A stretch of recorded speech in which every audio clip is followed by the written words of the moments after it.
বাংলাদেশ ও জাপানের মধ্যে 630 মিলিয়ন মার্কিন ডলারের ঋণ চুক্তি স্বাক্ষরিত হয়েছে। 27 জুন বাংলাদেশ সরকার ও জাপান সরকারের মধ্যে 46তম ইয়েন লোন প্যাকেজ দ্বিতীয় ব্যাচের আওতায় construction of dual gauge double line between Joydebpur to Ishwardi section project শীর্ষক প্রকল্পের এই ঋণ চুক্তি স্বাক্ষরিত হয়।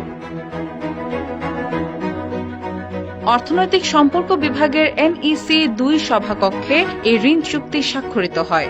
বাংলাদেশ সরকারের পক্ষে অর্থনৈতিক সম্পর্ক বিভাগের সচিব মোহাম্মদ শাহরিয়ার কাদের সিদ্দিকী এবং জাপান সরকারের পক্ষে বাংলাদেশের জাইকা অফিসের চিফ রিপ্রেজেন্টেটিভ ইচিগুচি টমোহাইড ঋণ চুক্তিতে স্বাক্ষর করেন।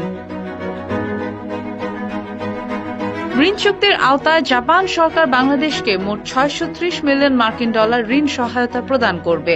উল্লেখ্য, প্রধান উপদেষ্টা জাপান সফরকালে গত 30 মে জাপানের টোকিওতে প্রকল্পটির ঋণের জন্য বিনিময় নোট স্বাক্ষরিত হয়েছে।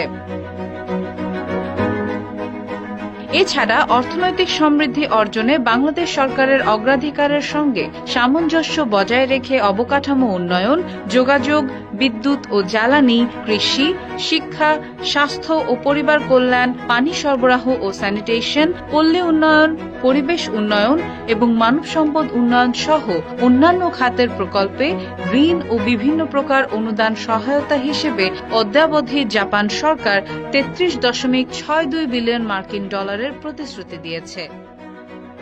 Desk report.